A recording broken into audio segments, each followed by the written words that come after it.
Very good morning, my dear students. Students, as we are studying chapter Some Natural Phenomena, and in our previous lecture, we have discussed types of charges and their interaction. Today, we will discuss transfer of charge. यानी कि एक charge body से uncharged body पे charge को कैसे transfer किया जाता है, इसके बारे में आज हम डिस्कस करेंगे. सो स्टूडेंट्स, आपकी बुक में ये एक्टिविटी दी गई है ट्रांसफ़र ऑफ चार्ज की.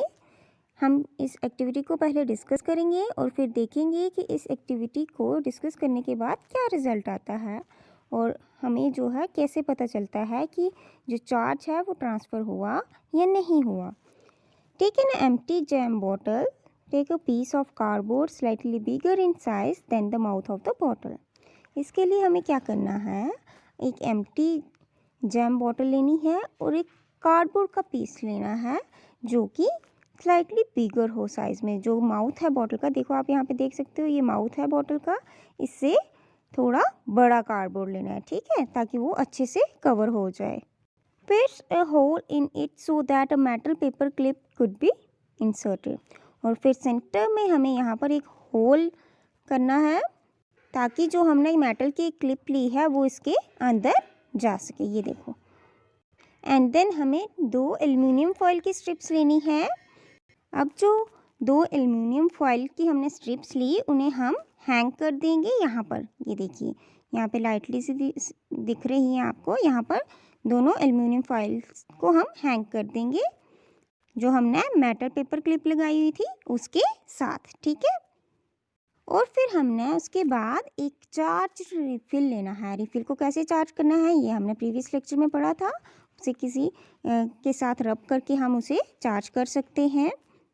रिफिल को चार्ज करने के बाद हमने जो पेपर क्लिप है उसके साथ यहाँ पे टच करवाना है, यानी कि चार्ज रिफिल को हमने इस पेपर क्लिप के साथ टच करवाना है. Now observe what happens.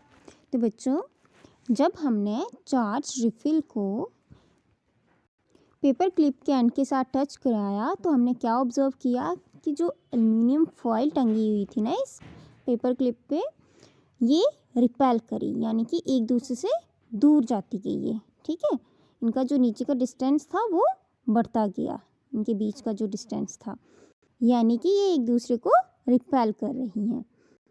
Touch now other charge bodies with the end of the paper clip. अब हम कुछ और चार्ज बॉडीज़ लेंगे, उन्हें भी पेपर क्लिप के साथ टच कराएंगे और फिर से हम देखेंगे कि जो ये एल्युमिनियम फॉइल की जो हमने स्ट्रिप्स लगाई हुई थी ये फिर से रिपेल करेंगी. अब ये सब हो क्यों रहा है, ऐसा क्यों हो रहा है कि जब हम कोई चार्ज बॉडी पेपर क्लिप के साथ टच करा रहे हैं तो उस पर जो एल्युमिनियम फॉइल की स्ट्रिप्स टंगी हुई हैं वो रिपेल क्यों कर रही हैं. तो बच्चों, ऐसा इसलिए हो रहा है क्योंकि जब हम कोई charge body metal paper clip के पास लेके जा रहे हैं, उसके साथ टच करा रहे हैं, तो एज यू ऑल नो, हमने metal and non metals chapter में स्टडी किया था कि जो मेटल्स हैं वो गुड कंडक्टर हैं इलेक्ट्रिसिटी के, ठीक है. अब ये जो हमने पेपर क्लिप लगाई है ये भी मेटल की है और फिर जो नीचे एल्युमिनियम की स्ट्रिप्स हैं वो भी मेटल की हैं, तो ये क्या है, गुड कंडक्टर है इलेक्ट्रिसिटी की. तो जो हमने चार्ज रिफिल ली, इसका जो चार्ज है वो ट्रांसफ़र हो रहा है इस पेपर क्लिप पे, मेटल पेपर क्लिप पे. जब इस पे ट्रांसफ़र हुआ, इससे जाके ये एल्युमिनियम की जो स्ट्रिप्स लगाई हैं उन पे चला गया, यानी कि दोनों स्ट्रिप्स पे सेम चार्ज आ गया. जो रिफिल पे चार्ज था वही चार्ज जो है दोनों स्ट्रिप्स पे आ गया. जब सेम चार्ज आता है बच्चों, तो हमने प्रीवियस लेक्चर में डिस्कस किया था, same charge always repel each other. जब सेम चार्ज होता है तो वो हमेशा रिपेल करता है एक दूसरे को, इसीलिए ये जो एल्युमिनियम की स्ट्रिप्स थी वो दोनों रिपेल हो गई. The aluminium foil strips receive the same charge from the charge refill through the paper clip. Remember that metals are good conductor of electricity. तो बच्चों, जो एल्युमिनियम फॉइल स्ट्रिप्स लगाई थी उन्होंने सेम चार्ज लिया, जो चार्ज रिफिल थी उससे जो है सेम चार्ज आया उन पे, जिसकी वजह से वो दोनों रिपेल करी. और ये हमेशा याद रखिएगा कि जो मेटल्स होते हैं वो गुड कंडक्टर ऑफ इलेक्ट्रिसिटी होते हैं, ठीक है. The strips carrying similar charges repel each other and they become wide open. Such a device can be used to test whether an object is carrying charge और not, this device is known as electroscope. तो बच्चों अब इस तरह के device, जैसे कि अभी हमने एक्टिविटी में बनाया, इस तरह के डिवाइस को यूज़ करके हम ये पता लगा सकते हैं ना कि वेदर की जो ऑब्जेक्ट है उस पर चार्ज है या नहीं है। हम किसी भी ऑब्जेक्ट को जो है लेंगे, अगर उसे हम पेपर स्ट्रिप, जो मेटल पेपर स्ट्रिप थी उसे टच करवाएंगे और नीचे अगर एल्युमिनियम फॉइल जो है रिपेल करती हैं या रिपेल करती हैं, जो भी उनमें जो चेंज देखने को हमें मिलता है उससे हम ये पता लगा सकते हैं कि जो हमने ऑब्जेक्ट ऊपर टच कराया क्या वो चार्ज है या नहीं है। और इस डिवाइस को क्या कहा जाता है? इलेक्ट्रोस्कोप। ठीक है। So students, an electroscope is a device which is used to detect electrical charge on a object or a body. Thus, we find that electrical charge can be transferred from a charged object to another through a metal conductor.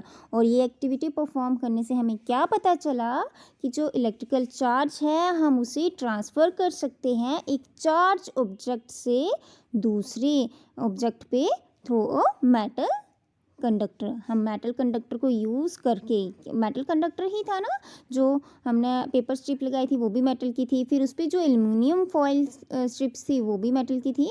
तो metal conductor को use करके हम charge body से दूसरे body पे easily जो है charge है उसे ट्रांसफ़र कर सकते हैं। Okay students, now touch the end of the paper clip gently with the hand and you will find a change in the foil strips. अब हमें क्या करना है, जो हमने रिफिल रखी हुई थी पेपर स्ट्रिप के पास उसे हटा देना है और अपने हैंड के साथ बिल्कुल जेंटली जो है उस पेपर स्ट्रिप को टच करना है। तो हमें कुछ चेंज दिखाई देगी उन एल्युमिनियम फॉइल्स में।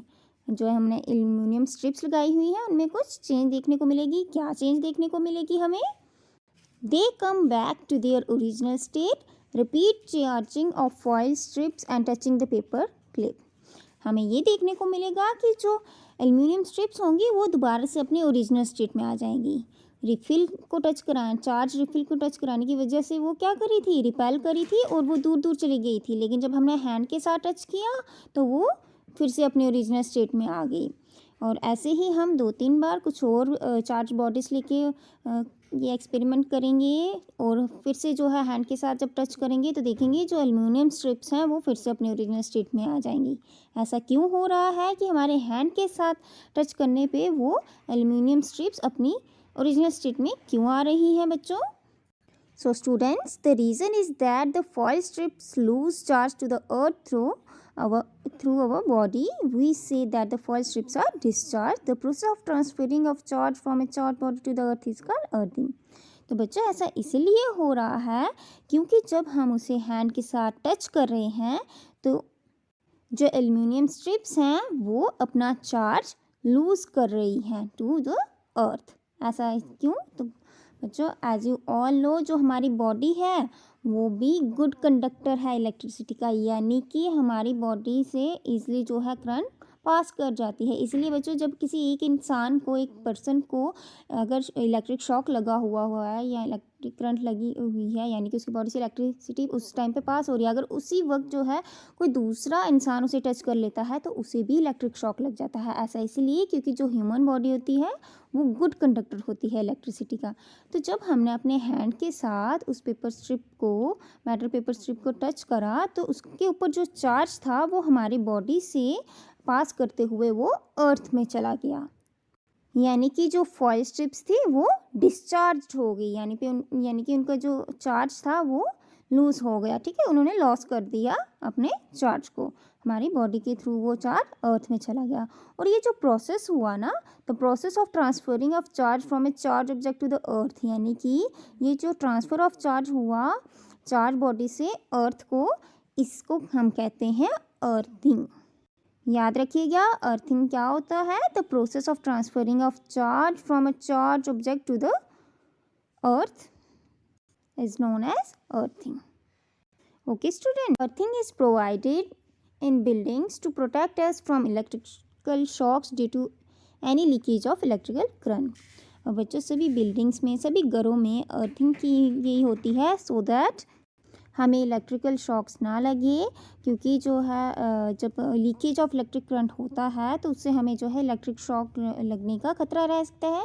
इसीलिए सभी घरों में अर्थिंग की जाती है, ताकि जो लीकेज हो रहा है इलेक्ट्रिक करंट का वो सीधे अर्थ में चला जाए और जो भी लोग उस घर में रहते हैं, उस बिल्डिंग में रहते हैं, उन्हें कोई भी इलेक्ट्रिकल शॉक ना लगे। ओके स्टूडेंट्स, सो स्टूडेंट्स अब आपको समझ में आ गया होगा कि कैसे जो है ट्रांसफ़र ऑफ चार्ज होता है, कैसे एक चार्ज बॉडी से अनचार्ज बॉडी पे मेटल कंडक्टर की हेल्प से हम चार्ज को ट्रांसफ़र कर सकते हैं।